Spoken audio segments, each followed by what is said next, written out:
Bonjour. Voilà, je l'ai dit, merci au grand frère Waman. Merci infiniment Waman, tu nous fais rigoler, tu nous fais passer des, euh, des bons moments, tu nous fais vivre le Cameroun en direct. Franchement, tu contribues beaucoup dans notre quotidien, le mien personnellement, parce que je t'ai connu grâce à une amie et depuis que je te suis, je comprends, tu dis exactement ce que je pense. Tu dis la vérité aux Camerounais, aux gens qui ne savent pas comment ça se passe l'Europe, hein. Je réagis par rapport à la vidéo, par rapport à ce que tu as dit, que chacun pouvait faire une vidéo et donner sa réaction et tout.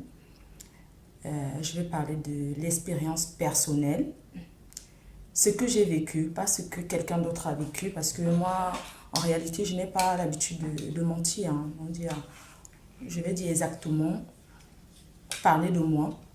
Et merci de nous avoir donné cette possibilité-là, Warman. Tu es un grand frère, je te fais des gros gros bisous. Merci beaucoup pour ce que tu dis. Bon, je vais parler de moi, hein, de moi, Florent. Déjà, j'ai quitté Facebook pour le moment, j'ai désactivé mon compte.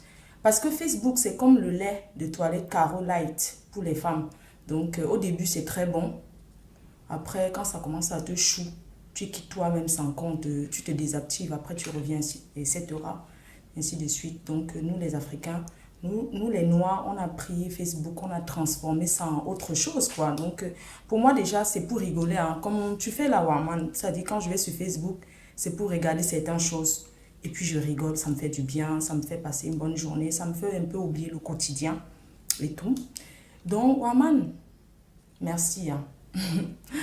J'ai déjà dit merci plusieurs fois. Et écoute, hein, moi je suis arrivée ici en France, à Lille. Ça fait plus de 12 ans que je suis là. J'ai toujours vécu à Lille, hein. Bon, c'est vrai, j'ai un peu tourné, hein. Je suis partie un moment pour aller vivre à Los Angeles et puis je suis revenue en courant ici en France. Donc, Waman, tu sais, ce que tu dis là, toujours par rapport au cas où là, c'est que tu dis. Vraiment, mon frère, merci pour tes conseils. Même si les Camerounais sont toujours en train de critiquer et tout, mais ils savent au fond d'eux que sans Kaolo, tu n'es rien ici, dans ce pays-ci. Tu n'es rien. Sans tes cas, tu n'es rien. Même au pays, les ministres qui ont fait les études ici, là, ils ont eu leur Kaolo avant de rentrer, hein, au Cameroun. Donc, si ça ne va pas, ils reviennent. C'est comme ça. Bref, je voulais te dire, Waman, et à tes fans, moi, quand je suis partie du Cameroun pour venir ici en France, déjà, je ne venais pas en France, hein, j'allais en Allemagne. Parce que j'avais une amie qui vivait en Allemagne. Quand elle venait au Cameroun, hein, elle me disait toujours, ah, Flo, il faut venir vraiment. Si tu viens là-bas, ta vie sera meilleure que ici, quoi. Donc, on va dire que quand elle me disait ça, moi, je vivais au Cameroun à Andogbon, hein, Andogbon et tout, à Zachman.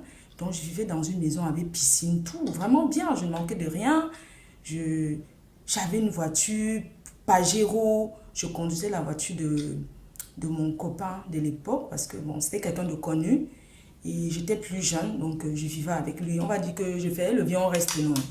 Déjà, de mariage, viens, on reste là parce que tu as faim. Tu vas rester aussi là-bas comme ça, là. On te donne aussi à manger. Et puis, tu nourris aussi ta famille, un peu ça. Donc, quand j'étais dans au Cameroun, moi, j'étais à l'hôpital général de Yaoundé et tout. Donc, on me faisait confiance. Moi, je partais à Fumban, je faisais les achats en restauration, hein. C'est-à-dire que on me donnait le camion, l'état. Je partais, je chargeais et tout. Parce que quand tu es malade à l'hôpital général, quand tu es hospitalisé, l'hôpital s'occupe de tout. Et puis la facture vient derrière. Donc, elle m'a dit, viens en bain et tout. Ça serait bien. Parce qu'elle venait tout le temps, hein. Son gars travaillait à Lufthansa là. Donc, ça veut dire qu'il pouvait faire voyager les gens. Donc, eux, ils faisaient au Cameroun même, toutes les semaines même, quoi. On va dire. Hey, j'ai dit que merde. Comment les gens s'y viennent au Cameroun comme ça? Ça veut dire que le mbeng là, ça donne. Papa, voilà alors que le monsieur avec qui je vivais nous commence à mettre la pression. Si je ne parle pas en mbeng, je meurs. Que si je ne parle pas en mbeng, ça finit. Donc le père me dit tout que moi j'ai vécu là-bas, hein. J'ai fait mes études là-bas. Donc son père était ministre à l'époque, bref. Ce sont les gens qui ont vécu ici. Donc c'est pas comme tu penses l'Europe là. Ah, moi je dis que même si c'est pour aller mourir, hein, je préfère, tu es trop vieux. Moi je veux partir. Donc C'est comme ça alors que quand moi j'arrive, au lieu qu'elle vienne me chercher à l'aéroport, hein, quand j'arrive ici à Paris, là, comme j'avais les cas de quelqu'un que je devais rendre et tout, donc l'anga qui est venu faire les kaolos pour redonner pour le bis, quoi. Je remets ces kaolos. Maintenant, le numéro de l'anga, je compose, hein, elle ne prend plus le téléphone. Elle n'a plus jamais décroché. J'ai appelé jusqu'à... Elle n'a pas décroché. Donc, l'anga qui est venu tchar les kaolos dit alors que, hey, il faut qu'on go à Lille. Parce qu'on ne peut pas te laisser. Si tu te laisses ici, tu vas pas coco. C'est comme ça qu'elle m'a bring une fois à Lille, non. Moi, je suis venue à Lille, on était bien. Donc, moi, je n'ai pas connu trop la situation des Sankaolo là. Donc, quand je suis arrivée, on était dans la longue et tout. Bon, c'était un peu comme le Texas, quoi. Donc, il y avait tous les gens qui venaient qui n'avaient pas de cas. Elle logeait toujours. Donc, tu sais comment quand tu viens ici, tu longes chez quelqu'un, non. Quand tu viens du co, là, tu as ton plantain, tu as les oui du co. Quand c'est fini, non. Moi, j'ai fait confiance, non. Donc, j'avais mes dos, j'ai tout donné, que prends, tu gardes et tout. Donc, après, l'anga, un jour comme ça, elle m'a dit que ah, il faut que tout le monde cherche sa route. Elle ne veut plus voir personne chez elle. Ah, j'ai dit, elle fait comment? Et bref, j'avais à trouver un white, non, qui devait m'épouser. Le white, là, il avait 20 ans. Donc, après, moi, je ne savais pas que ses parents étaient les niens. Moi, je vais mettre les lunettes parce que il y a un gars qui m'a tapé là. Donc, je mets mes lunettes pour cacher mes yeux. Donc, moi, je ne savais pas que ses parents étaient les big niais dans la ville ici, là. C'est comme ça alors que le gars aussi ne connaissait pas l'affaire des cas et tout. Comme ça alors que, tu vois, alors, je me rends et tout. Le gars dit, ah, ok, il va te m'arrêter et tout. Donc quand il va m'envoyer ses parents pour dire que, ah, j'ai rencontré une fille qui va m'arrêter. Ses parents ont dit que, m'arrête, hein, tu es notre fils, tu vas m'arrêter. Elle est même d'abord d'où, on lui dit que une noire. Une noire d'où, quand même, non, bref. Et puis les gens m'ont dit, la famille m'a dit que bon, si tu as un passeport, hein, va chercher ça, tu viens, on va te mettre, on va aller donner au préfet. Comme c'était les tétés de la ville, non, c'était le directeur de la police judiciaire ici, là, dans la ville.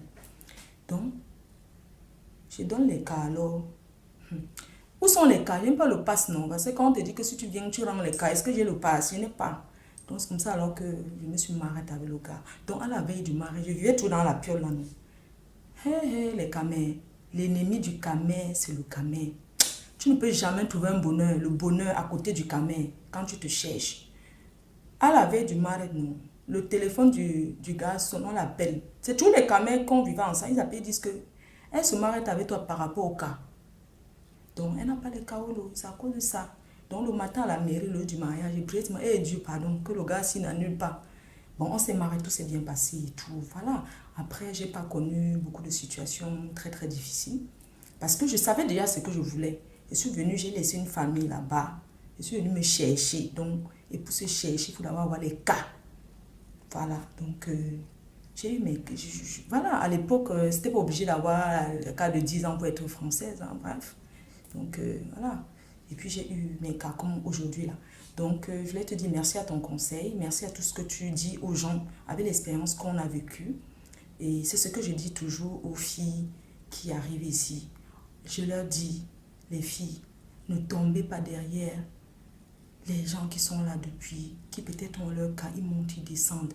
Ne les suivez pas comme ça. Cherchez d'abord vos cas. Après, vous pouvez monter et descendre comme vous voulez. Oui, ne les suivez pas comme les moutons. Parce que si on la prend là-bas, elle a ses cas, elle va présenter. Et toi, on te prend, tu vas présenter quoi? Donc, tu seras le perdant et tout. Bref. Donc, en passant à Warman, tonton Warman, parce que nous, on nous a éduqués comme ça, appeler les grands frères tonton. Tonton Warman, il y a quelque chose encore là qui me dérange ces jours-ci. Les artistes camerounaises, là, vraiment, il faut qu'ils essaient de respecter les gens, de respecter la culture camerounaise. Comment une fille peut chanter qu'elle est percée de partout? L'autre dit qu'elle est fendue, mais franchement, qu'est-ce que vous voulez avec ça? Arrêtez un peu, respectez-nous, respectez le Cameroun. Tu es percé, mais attends, ça c'est la pornographie, arrêtez. Respectez quand même la culture, c'est quelle éducation que vous voulez donner aux enfants en chantant des conneries pareilles? Je sais que c'est pas facile de prendre un micro, de chanter, c'est déjà pas facile, mais chanter encore les conneries, la vulgarité, vraiment, le mode à la mode maintenant là, vous chantez seulement que waka, le piment, waka, le piment. Est-ce que c'est aujourd'hui que vous connaissez que ça existe? Est-ce que vous avez besoin de vous placer à la télé pour chanter tout ça? Respectez-vous un peu. L'autre a dit qu'elle chantait le wakamba mileke. L'autre vient sortir qu'on a sucé sa sucette. Vous voulez imiter Katino, mais Katino n'était pas comme ça. Hein. Katino, elle employait d'autres termes. Elle n'était pas dans cette vulgarité extrême, parce que vous êtes dans la vulgarité extrême. Sur ce, je vous embrasse. J'espère, je sais que vous allez me cocher, c'est pas grave, je m'attends déjà au coche, mais je suis très timide, pardon, ne me cochez pas trop. Bisous au grand Warman, bisous à tous tes fans.